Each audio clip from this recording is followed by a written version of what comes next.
하나님의 뜻과 인도하심을 비추시는 방법 중에서 꿈과 환상이라고 하는 방법들을 지금 이 시대에도 사용하십니다. 그런데 한 가지 전제 조건은 하나님 말씀하실 때 꿈과 환상을 통해서 주실 때에 그 꿈과 환상을 우리가 하나님의 것으로 잘 받아들이고자 하고 얼마나 주의 것인지를 또 분별하고자 하는 것이 중요합니다. 영적인 현상은 이제 들여다보면은 경험할 수 있는 영적 현상은 타 종교에도 있고 또 심지어는 또 우상을 섬기고 이단 가운데 있는 이들에게도 영적인 현상은 나타나요. 그러니까 사람이 하나님께서 허락하신 것들과 또 사단 원수마귀가 주는 것과 분별을 하지 못해서 그렇지 하나님께서 허락하신 것들은 분명한 그 풍성한 은혜가 있게 됩니다. 그러니까 하나님께서 우리에게 주시는 것들에 대해서 분명히 분별하고 꿈과 환상과 계시를 통해서 하나님 주시는데 어쨌든 하지만 사단도 그와 같은 방법을 통해서 사람들을 억누르고자 하고 또 영적으로 우리가 하나님의 음성을 들으려고 힘쓸수록 초반에는 주님 말씀에 순종하다 보면은 이제 모든 걸 다 순종하게 되는데 조금 있다 보면 우리가 하나님 말씀, 그러니까 그분과 교제하고 교제하는 통로가 생기다 보니까 사단도 그 길을 이용해서 우리가 하나님과 교제하는 그 통로를 방해하고 그 통로를 통하여서 사단도 우리를 영적으로 공격하고 넘어뜨리려고 하는 일들을 행하게 됩니다. 그러니까 영적으로 주의 음성을 듣기 힘쓰는 사람들은 어제 주의 음성이 온전히 들렸다라고 해서 오늘도 동일하게 들리는 것이 아니라 날마다 주님 앞에 겸손한 자로서 바로 서지 않으면은 어제 주의 음성 들었어도 오늘 사단의 음성 듣고 그것에 의해서 반응하며 살아갈 수밖에 없는 것이 연약한 우리의 모습입니다. 그러니까 순간순간의 삶의 모습이 날마다 깨어있지 않으면 하나님께서 허락하신 여러 가지 은혜 가운데 우리가 날마다 깨어있지 않으면은 우리가 주님 바라볼 수도 없고 또 그분의 도우심 가운데 승리하는 귀한 삶을 살아갈 수도 없음을 이야기합니다. 사도 바울이 하나님과 교제했었던 여러 가지 것들이 있었겠지만 오늘 본문은 환상과 계시에 대해서 이야기합니다. 12장 1절에 무익하나마 내가 부득불 자랑하노니 주의 환상과 계시를 말하리라. 환상 본 것에 대해서 그가 말하고 싶어서 말하는 것이 아니라 그러니까 성경에 있어서 언급하고 있는 여러 가지 내용들은 자신에 대해서 자랑을 하는 것은 왜 자랑할까요? 그냥 뜬금없는 상황이 아니에요. 성경에 나와 있는 단어 한 구절 한 구절은 그와 같은 말을 할 수밖에 없는 상황들이 있었기 때문에 성경은 기록된 것입니다. 오늘 본문을 통하여서 고린도서를 통하여서 이야기하는 것, 특히 이제 그 사랑함에 대해서 사도 바울이 강조했다 그러면 교회 안에 그 사랑이 없었기 때문에 사랑에 대해서 강조하는 것이고, 오늘 본문을 통해서도 바울 자신에 대해서 자랑하는 것, 부득불 자신이 하나님으로부터 받은 그 환상에 대해서 이야기하는 것은 그것을 이야기하지 않으면 안 되는 상황들이 고린도 교회 가운데서 펼쳐져 있었기 때문에 오늘 본문에 이야기하고 있습니다. 환상과 계시를 별로 말하고 싶은 생각은 없었는데 눈에 보이는 상황 자체가 바울이 받은 계시와 환상을 말하는 것이 고린도 교회에 유익이 된다라고 생각했기 때문에 오늘 본문을 통해서 부득불 내가 말한다라고 계시를 말한다라고 이야기합니다. 2절에 내가 그리스도 안에는 한 사람을 아노니 그는 14년 전에 셋째 하늘에 이끌려고 간 자라. 첫째 하늘, 둘째 하늘, 셋째 하늘이 어떻게 된지 모르겠지만 어쨌든 하나님 은혜 가운데 그리스도 예수를 만날 수 있는 오늘 본문은 아마 천국의 삶을 하나님께서 비춰주신 것 같아요. 그런데 오늘 그 스스로 1인칭으로 이야기하지 않고 내가 그랬다라고 이야기하는 것이 아니라 다른 누군가에 대해서 이야기하는 것처럼 3인칭의 관점에서 이야기하거든요. 이것은 그 당시에 편지를 통해서 또 이제 글을 남김에 있어서 가지고 있었던 하나의 문학 기법으로 볼 수 있게 됩니다. 그러니까 나 자신에 대해서 이렇게 자랑하는 게 마음이 편치 않으니까 다른 누군가, 나 자신의 나를 다른 누군가로서 표현하면서 글을 이야기하고 있는 거예요. 그러니까 여기서 이야기하는 그 한 사람은 바로 사도 바울 자신을 이야기합니다. 몸 안에 있었는지 몸 밖에 있었는지 나는 모르거니와. 이게 무슨 상황이냐? 비몽사몽이죠. 자는 것도 아니고 깬 것도 아니에요. 그 중간에 어중간한 상태, 이게 이제 비몽사몽간의 상태인 거예요. 성경에 보면 이 비몽사몽간에 하나님 말씀을 많이 하시는 것 같아요. 잠도 자주 자야 돼요. 그렇죠?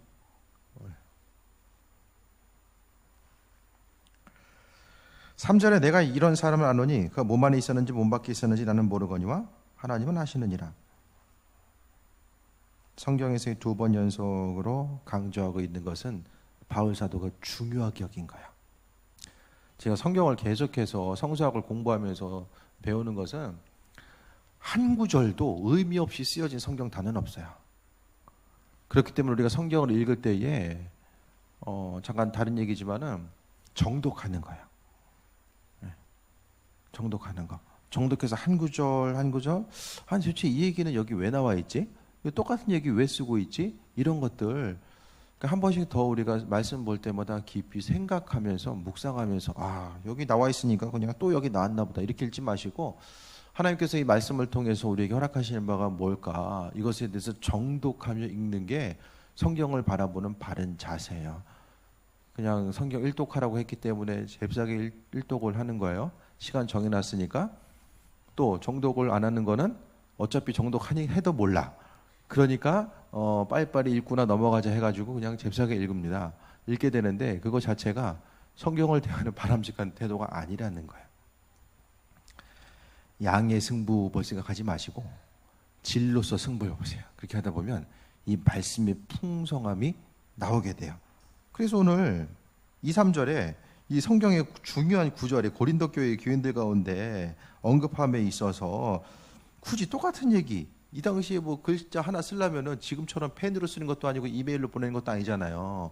한 글자 쓰려면은 그만큼 어쨌든 뭐 이 당시에 뭐 양피지를 썼겠지만은 그만큼 필요한 것들 한 글자 한 글자를 아주 중요하게 생각하고 또 곱씹어서 쓰지 않으면은 안 되는 거예요.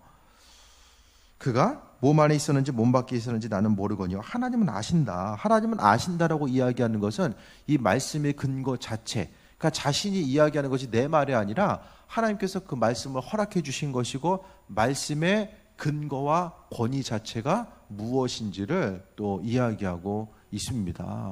그러니까 말씀에 있어서 그러니까 지금도 성경이 하나님 말씀이다라는 것을 의심하는 사람들이 있잖아요. 그러니까 구약에서도 마찬가지예요. 구약에서 보면 아모스서를 보면 아모스가 예를 들어서 이제 아모스 3장을 통해 보면 자신이 하나님의 말씀, 내 말이 아니라 하나님 말씀을 전한다라는 표현을 계속 쓰고 있어요. 이는 여호와의 말씀이다. 여호와의 말씀이다. 그 계속해서 반복해서 쓰고 있어요. 그럼 왜 반복해서 쓰죠? 중요하기 때문에 또 여호와의 말씀인 걸 안 믿기 때문에. 아모스가 남유다에서 양치는 사람이었어요. 목동은 아니고 목축업을 하는 사람이었어요. 근데 그가 하나님의 소명을 받고 북쪽에 가가지고 선지자의 사명을 감당하니까 사람들이 너는 뭔데 여기 와가지고 그러고 있냐. 쟤는 어쩌 듣도 보도 못한 애가 와가지고 말씀 전한다. 이거 하나님 말씀이야. 근데 좋은 얘기하는 것이 아니라 뭐 수많은 그 주변에 이제 민족들을 이야기하면서 얘네들 망하는데 나중에는 북이스라엘과 남유다 다 망할 거야. 그 얘기를 하거든요. 그러니까 사람들이 듣기가 싫은 거예요. 듣기도 싫은데 어디 보지도 못한 사람이 와가지고 또 출처를 알 수 없는 사람이 와요. 그러니까 아모스는 어쩔 수 없이 내가 지금 이거 이야기하는 거 하나님의 말이야. 하나님의 말씀이야. 이는 하나님의 말씀이다. 아모스 3장을 보세요. 계속해서 나와요. 계속해서. 한 장인데도 계속해서 반복하고 있거든요. 또 여러 가지 비유를 통해서 자신이 이야기하는 것은 하나님께서 말씀하시는 것. 그래서 우리가 잘 알고 있는 하나님은 그분의 뜻을 그분의 종들에게 말씀하지 않고서는 행하지 않는다라는 말씀을 해주고 있어요. 3장 7절인가 말씀하고 있거든요. 오늘 사도 바울도 자신이 사도 바울, 그러니까 사도로서의 사명을 감당함에 있어서 그것을 의심하는 사람들이 있었기 때문에 오늘 본문을 통해서 환상과 계시에 대해서 말하고, 그러니까 사도 바울이 그러니까 하나님의 종, 그러니까 그의 사도권에 대해서 의심받게 되면은 그가 이제 교회를 개척하고 선포했던 이 모든 내용들이 공격받게 되고 그로 인해서 교회의 근간 자체가 흔들릴 수밖에 없었음을 또 이야기합니다. 4절에 그가 낙원으로 이끌려가서 말로 표현할 수 없는 말을 들었으니 사람이 가히 이르지 못할 말이로다라고 이야기합니다. 낙원으로 이끌려갔다라고 이야기해요. 천국이겠죠. 천국에 가서 보니까 말로 표현할 수 없는 말을 들었다라는 것은 그러니까 하나님의 음성, 그러니까 사람으로서는 감당할 수 없는 그 하나님의 음성과 또 천국에서의 세계, 그러니까 하나님 나라를 보고 와서 말로서 표현하기 힘든 여러 가지 이제 관점들을 또 이야기하겠죠. 천국을 사도 바울은 보고 왔어요.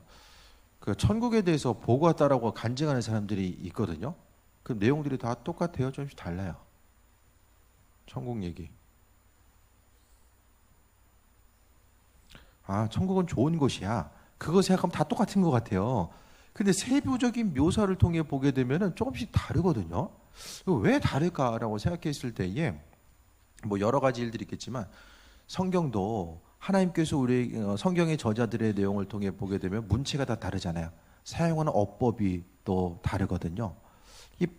그게 이제 다른 것처럼 그러니까 각 사람의 가지고 있는 생각과 관점 또 그러니까 한 사람 한 사람이 이해할 수 있고 감당할 수 있고 또 전할 수 있을 만큼 하나님께서 보여주시고 인도하시고 함께 하시지 않나라는 생각을 좀 해보게 됩니다.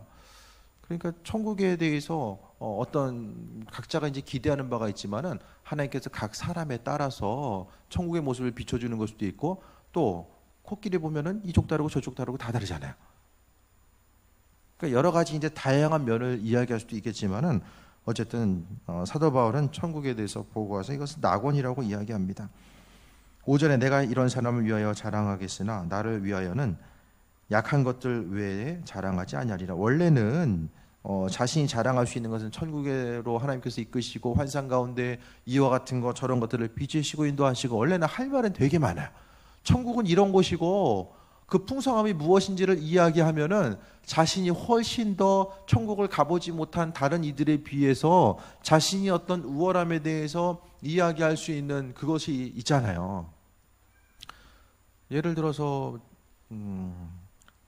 제가 이제 밤마다 천국을 갔다 온다 하면은 설교하는 것도 뭐 안 가본 사람에 비해서는 조금 더 풍성하지 않을까? 예, 돌아가신 분들 천국 가서 좀 뵙고 온 다음에 다시 와가지고 그분들 잘 계시네요 이렇게 한마디 또 이렇게 생동감 있게 이야기할 수도 있고. 근데 사도 바울은 그거를 안 한다는 거예요. 왜냐하면은 정말로 자랑할 것이 뭐냐라는 그게 핵심이에요. 이 본문을 통해서 고린도 교회의 상황들을 유추해 보면은 고린도 교회는 내가 이런 은사를 가지고 있고 내가 이런 것들을 할 수 있고 그러니까 외적으로 드러나는 것들이 어떠한 것인지에 대해서 자랑하는 수많은 사람들이 그 안에 있었다라는 거예요.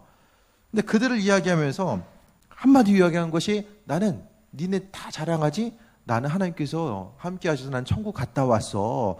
천국을 갔다 왔지만 그거 너희들하고 똑같이 난 얘기 안 할 거야 라고 이야기하면서 자기가 이야기하는 것은 뭐냐? 6절에 내가 만일 자랑하고자 해도 어리석은 자가 되지 아니할 것은 내가 참말을 함이라. 그러나 누가 나를 보는 바와 내게 듣는 바에 지나치게 생각할까 두려워하여 그만두노라.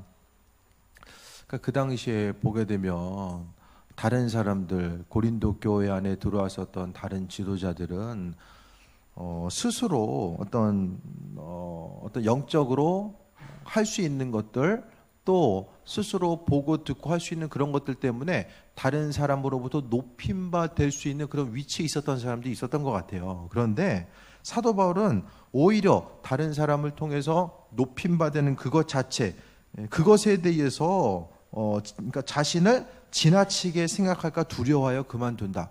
사도 바울이 하나님의 인도하신 그 음성을 듣고 움직이는 것 자체가 그가 종으로서 쓰임받고 있는데 오히려 다른 사람들이 와서 바울 사도를 지나치게 높일까봐 자신은 그게 염려가 돼서 자랑할 말은 많지만은 안 한다라고 이야기합니다.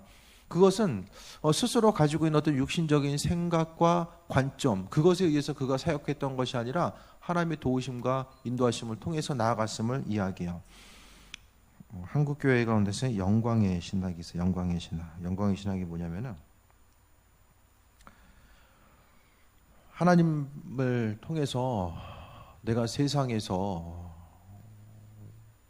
그 세상적인 관점 가운데 모든 것이 잘 되어야지만이 하나님께 영광을 돌릴 수 있다라고 생각합니다. 그러니까 좀 쉽게 얘기하면은 세상에서 잘 먹고 잘 사는 것이 하나님 보시기에 바람직한 현상이고 그게 당연한 것이고 신앙생활을 하고 있음에도 불구하고 여전히 삶의 문제로 인해서 고민하고 갈등한다라면 그건 뭔가 잘못된 것이다라고 생각합니다. 그것이 이제 유대인들이 그렇게 많이 생각했거든요. 부자면 하나님 축복하신 것이고 가난하면 죄졌기 때문에 그로 인해서 어려움 당한다라고 생각을 했어요. 그게 이제 교회 가운데서도 많은 부분 지금까지 존재합니다. 영광의 신앙. 그것대로 바라보게 되면은 우리가 오늘 사도 바울이 이야기하는 것을 이해할 수가 없어요. 그러니까 영광의 신앙을 근거로 해서 모든 것들 그 성경 구절을 또 성경의 인물들을 바라보게 되면 제대로 하나님 영광에 살다 간 사람이 별로 나오지 않는다라는 거예요. 그러니까 믿는 우리들은 내 삶에 있어서의 그러니까 정상과 정상이지 않은 것 자체를 여러분 무엇으로 판단하고 근거를 갖고 있습니까? 아, 내 생활은 정말로 신앙생활함에 있어서의 정상적인 패턴을 가지고 지금 하는 것 같아. 아니면은 난 정말 이게 뭔가 좀 잘못된 것 같아. 어떻습니까? 예배생활 열심히 하고 신앙생활 열심히 해도 눈앞에 날마다 문제가 생기고 그로 인해서 어려움이 가중된다라면은 신앙생활하는 것 자체도 뭔가 좀 문제가 있지 않을까라는 생각. 물론 그럴 수도 있죠. 하지만 그것을 전부 다 세상에서 경험하는 문제를 또 신앙생활의 문제로 엮어서 이야기하는 사람들이 있어요. 반대도 마찬가지죠. 세상 일만 잘 풀리면 나는 제대로 신앙생활하고 있어야 하고 있다라고 생각하는 사람들도 너무나 많이 있게 됩니다. 7절 봅니다. 여러 계시를 받은 것이 지극히 크므로 너무 자만하지 않게 하시려고 내 육체의 가시 곧 사탄의 사자를 주셨으니 이는 나를 쳐서 너무 자만하지 않게 하려 하심이라고 합니다. 여러 계시를 받은 것이 지극히 크므로. 그러니까 바울은 자랑 안 한다고 하면서 무슨 일이 있냐?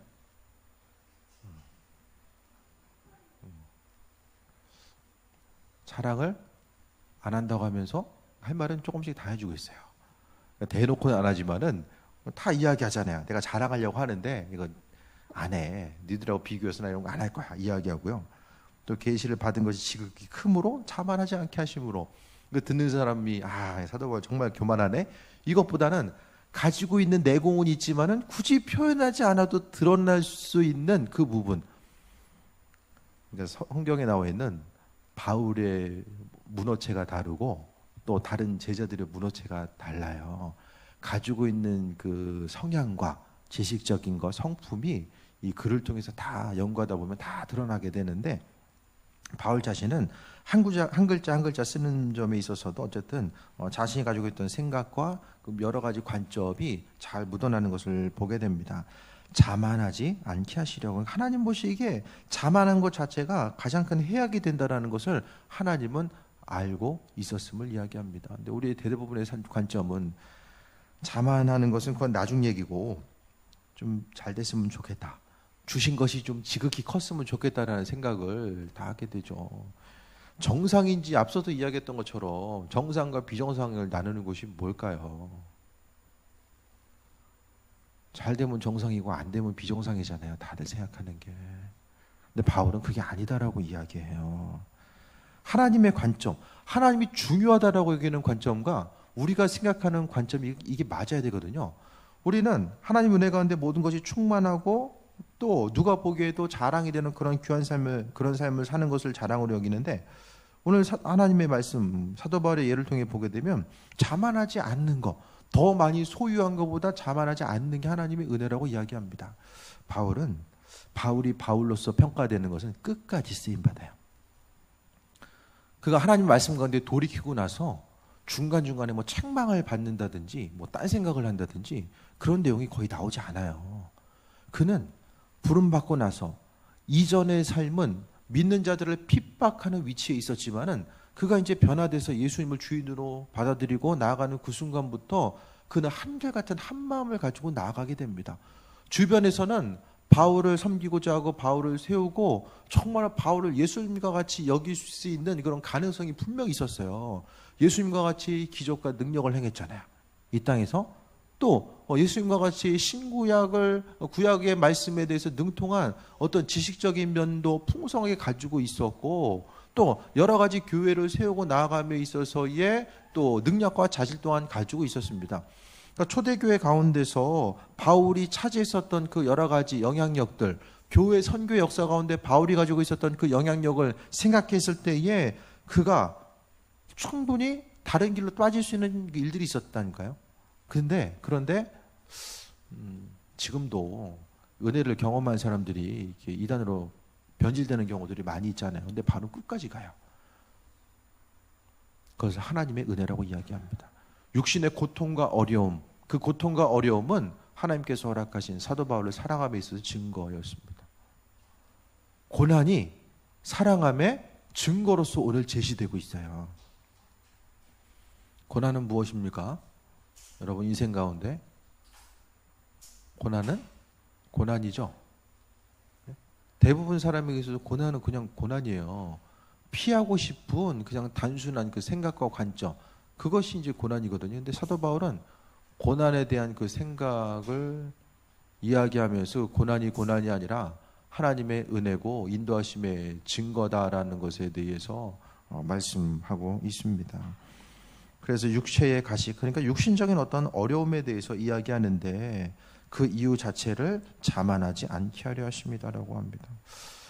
오늘 사도 바울이 상황 가운데 여러분이 놓여 있다라고 생각하면은 육신의 가시로 인해서 감사가 나오겠습니까?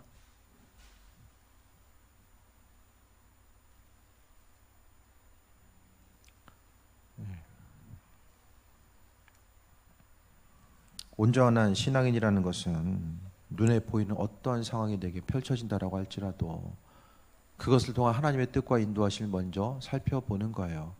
어려움이 있으면 어려움이 있는 대로, 또 기쁨이 충만하면 충만한 대로 내 지금 사정과 형편을 통한 하나님의 예비하심과 인도하심, 그분의 뜻이 무엇일까를 바라보는 거죠. 사도 바울도 육신적인 고난이 있었는데 그 고난의 문제를 가지고 하나님께 나아가서 그리스도 예수께 물어본 거예요. 묻고자 하니까 하나님께서 너무 자만하지 않게 하시려고 이것을 내게 주셨다.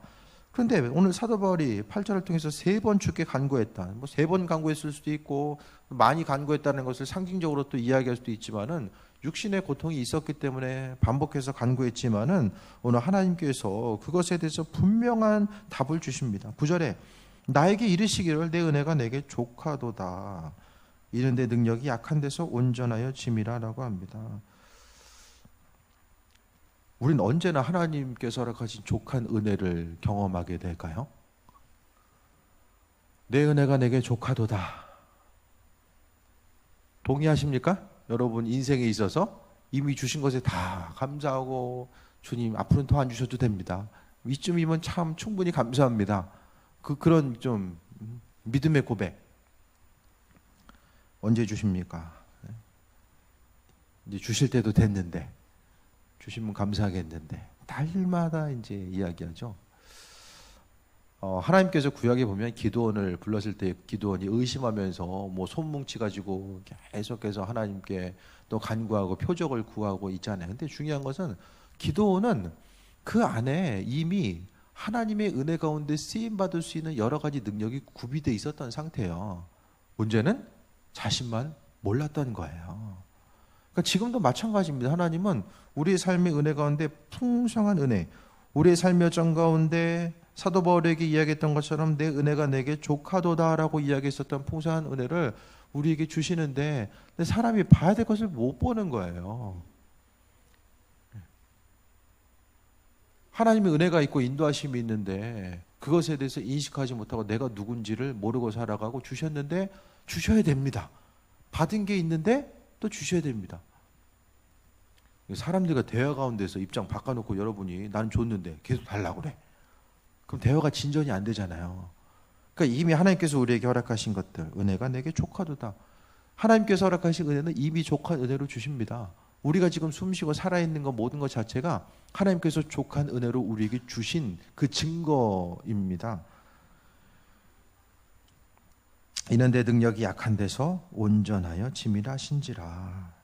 약한 데서 신앙이 온전해집니다. 모든 것이 구비된 사람이 기도합니까? 멀리 보지 않아도 우리의 삶을 통해서 점검해 보세요. 가장 간절하게 기도할 때가 언제예요? 힘들고 어려울 때, 고난이 있을 때 더 깊이 주님께 나와서 기도하잖아요. 이것 자체가 오늘 사도 바울이 이야기했던 것처럼 자신도 연약함 자체, 그러니까 바울 자신이 오늘 하나님의 음성, 내 은혜가 내게 족하도다 있는 내 능력이 약한 데서 온전해짐이라 하신지 하나님께서 그리스도에서 직접 말씀하신 거예요. 내 은혜가 족하다라는 것은 바로 약함을 통하여서 온전해질 수 있기 때문에 은혜가 족한 거. 그럼 이 온전해짐의 의미성은 뭐죠? 약하기 때문에 그리스도 예수를 더 의지할 수밖에 없는 상황이 바로 온전한 상황. 그러니까 여러분에게 있어서의 온전함은 그리스도를 의지하는 상황이 바로 온전한 상황입니다. 이해되십니까? 그러니까 내 능력이 날마다 충만해가지고 어떤 문제가 와도 능히 이길 수 있고 또 내 문제를 넘어서서 다른 사람의 문제가 있을 때 다 도와주고 어떤 일을 행할 수 있는 내가 수많은 일들을 어떤 스스로의 능력을 가지고 행할 수 있는 것이 온전함도 아니고 세상을 살아가면서 어떤 근심 걱정의 문제도 없이 세상을 살아가는 것이 온전함도 아닙니다. 오히려 내가 약해 있는 그 순간에 그리스도 예수를 의지할 수 있는 것 자체를 오늘 사도 바울은 온전함이다라는 이 한 단어를 통해서 우리에게 말씀해 주고 있습니다. 지금 온전하십니까? 문제가 있으십니까? 그 문제를 가지고 어디로 가십니까? 그 문제를 통해서 내가 절망 가운데 있고 또 그것 때문에 이 짜증나는 그 상황 어떻게 벗어날 수 있을까? 이거 궁리하는 것이 아니라 그 문제를 가지고 우리가 그리스도 예수께 나아가게 되면 그 문제가 해결되고 안 되고는 나중 얘기고 문제를 가지고 주님께 나아갈 수 있으면 그 삶이 바로 온전한 삶이다라고 오늘 주님께서는 우리에게 말씀해 주고 있습니다. 사람은 힘들어서 힘들이고 노력하면 어떤 결과가 있어야 된다는 것에 날마다 어려움이 있어요. 스스로 움직임 자체를 통해서 어떤 형체화를 이루는 것에 대한 그 마음의 부담감이 다 있거든요.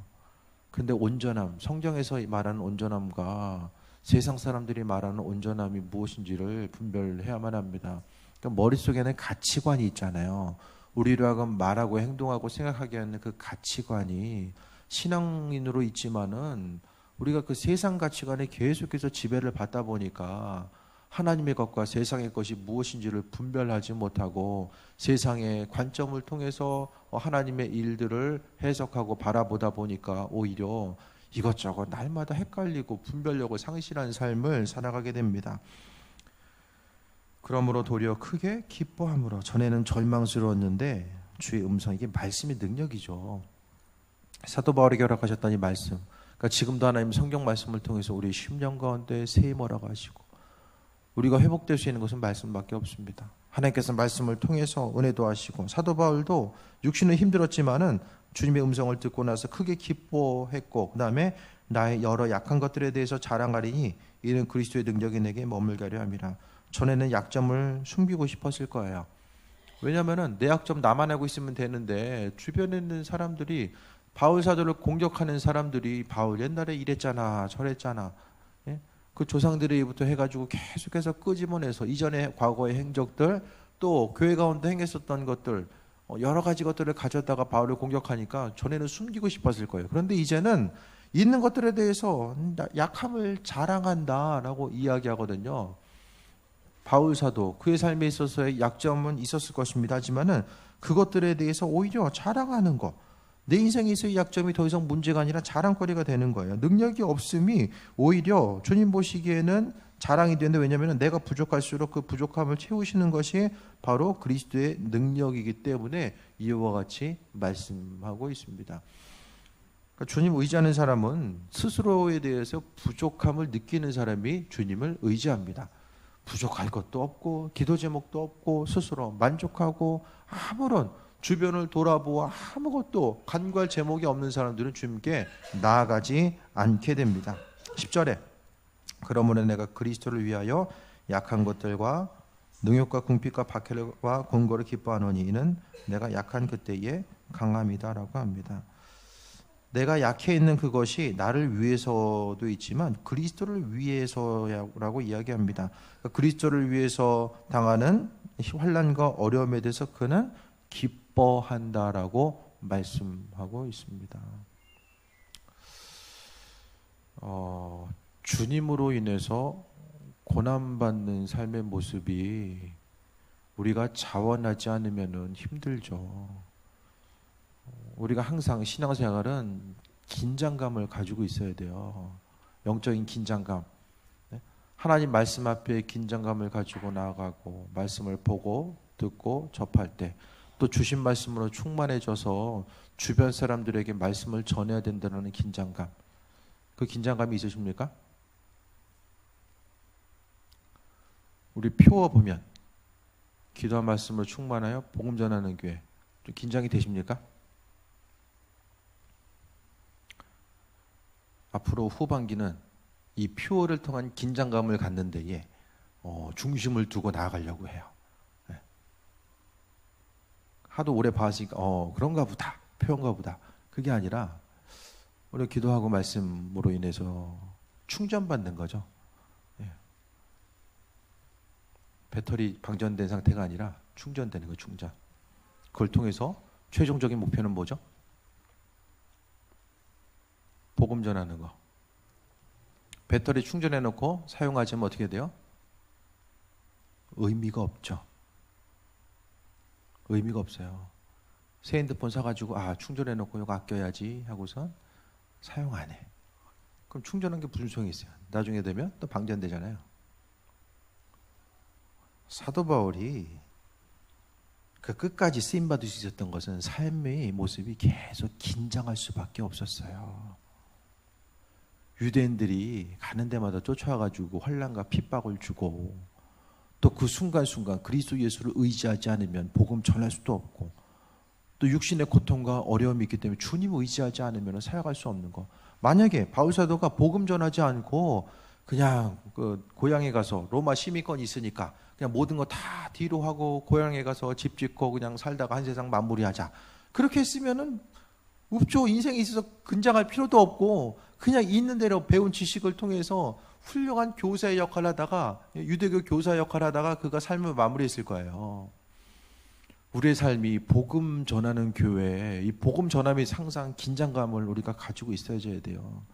전도를 많이 해야 된다는 그 얘기를 하고 싶은 것이 아니라 복음 전한다는 이 말씀 구절이 내게 있어서 나를 숨쉬게 하고 움직이게 하고 하나님 말씀 앞에 정말로 바로 서서 쓰임받게 하는 하나의 원동력이 된다라고 한다면 교회가 많이 부흥되고 안 되고를 떠나서 정말로 주님 앞에 신실한 일꾼으로서 서고자 하는 마음의 결단만 있으면 그것을 통해서 온전하게 쓰임받고 그리스도 예수를 바라보는 거죠. 우리가 주님 의지해야 될 때는 주님 내가 이거 부족한 것들이 있으니까 하나님 채워주세요. 그것 때문에 주님 의지하는 것이 아니라 주의 말씀을 들고 서고자 했을 때에 내 생각과 관점, 내 입술을 주관하셔서 복음 전하는 삶 살기 원합니다. 그것이 하나님 보시기에 합한 삶의 모습임을 말씀드립니다. 세상을 살아가면서 우리는 남기는 곳에 삶을 투자해야 된다고 말씀드렸습니다. 무엇을 남기겠습니까? 정말 주님께서 원하시는 것, 주님의 신실한 일꾼들은 어디에 마음의 중심을 두었는가? 성경 시대부터 지금까지 주님 앞에 온전히 헌신했던 사람들, 또 말씀으로 바로 서고자 했던 사람들은 대부분 복음 앞에 복음 전하는 일에 자신의 생명을 내어놨다는 사람들임을 보게 됩니다. 한국교회의 역사 지금도 마찬가지입니다. 세계적으로 나아가는 세계 모든 상황 가운데 한국교회도 마찬가지 모든 상황 가운데서 우리가 복음 앞에 긴장하고 그 복음 어떻게 전할 수 있을까? 사도 바울과 같이 그것이 없으면 우리의 신앙의 그 중심이 살아있을 수가 없고 날마다 세상 일에 중심을 두다 보면 나도 모르게 세상 목적을 이루기 위해서 그것 때문에 간구하고 그 목적 때문에 주님께 간구하고 내 문제를 해결하시기 위해서 주님이 존재하는 것 같은 주님을 위해 내가 존재하는 것이 아니라 나를 위해 날마다 주님이 존재하는 것. 물론 그분은 그분의 일하실 것들을 알아서 행하세요. 중심은 하나님 보시기에 합한 자로서 내가 낮음에 대해서 내 약함에 대해서 주님께 겸손한 모습으로 나아갈 수 있는 거. 약함이 있을 때 어떠십니까? 절망해요. 대부분 사람들은. 다른 사람들 이것도 하고 저것도 하는데 나는 언제나 좀 발견하고 좀 제대로 좀 이렇게 나갈 수 있을까? 스스로 절망합니다. 그런데 여러분, 있는 상황 가운데 내 약함, 내가 할 수 없기 때문에 주님 내 인생 가운데 더 인도하시고 함께 하시며 그 상황 때문에 내가 주님을 더 의지할 수밖에 없는 그 상황에 대해서 감사하다 보면 나머지 것들은 그분께서 이끄시고 인도하심을 날마다 경험하는 귀한 삶을 살게 될 줄 믿습니다. 사도 바울은 내 은혜가 주님께서 내게 족하도다라고 하셨던 그 말씀, 여러분에게도 마찬가지고 우리에게 모두에게 다 마찬가지죠. 내 은혜가 내게 족하다라고 말씀하고 있습니다. 근데 우리의 기도 제목은 여전히 하나님 은혜가 내게 족합니다라고 감사하며 기도합니까? 아니면 주님의 은혜는 내가 여전히 부족합니다. 이것저것 더 주셔야 됩니다. 저 주셔야 됩니다. 세상 것은 간과하다 보면 끝이 없습니다. 소중한 기도 시간 무엇으로 채우고 있습니까? 날마다 무엇 때문에 반복해서 기도하십니까? 하나님 모르시기 때문에 오늘 또 반복해야 되고 또 반복해야 되고, 그것보다는 좀 더 지혜로운 기도는 내 약함이 주님 강함입니다. 주님 내 인생 가운데 함께 하시니 감사합니다. 감사 기도하시고 아버지께 영광 돌리는 기도하시고, 주님께서 내게 맡겨주신 전도 대상자 한 영혼 한 영혼이 누구입니까? 정말 빠르게 지나가는 이 세상 가운데서 주님 맡겨준 사람 누구입니까? 주님께서 맡겨주신 그 영혼 내가 믿음으로 담대하게 전할 수 있도록 하시고 은혜도 하시기 바랍니다. 전도 대상자를 위해서도 기도하는 것이 너무나도 복된 일일 것입니다. 절망하지 마시고, 우리 육신에 있어서 절망은 다시 말씀드리지만 그리스도 예수가 없기 때문에, 여러분은 절망이 다가올 때 어떻게 하신지 모르겠지만 저는 좀 삶이 힘들 때는 제가 설교했던 설교를 생각해요. 모범교인이에요. 나는 이런 상황이 뭐라고 설교했지? 그걸 생각해요. 저는 뭐 좀 특이하다고 생각할지 모르겠지만 저는 제 설교 말씀을 통해서 저는 은혜를 받아요. 뭐 이해가 안 된다라는 표정으로 보시니까 이제 그만할게요. 말씀이 능력이고 말씀을 통해서 은혜가 되고 한 구절 한 구절 보다 보면 하나님 은혜가 우리 심령 가운데 더 비춰지게 될 줄 믿습니다. 하나님 은혜는 우리에게 족합니다. 힘든 상황이든 기쁜 상황이든 하나님 은혜는 이미 우리에게 족합니다.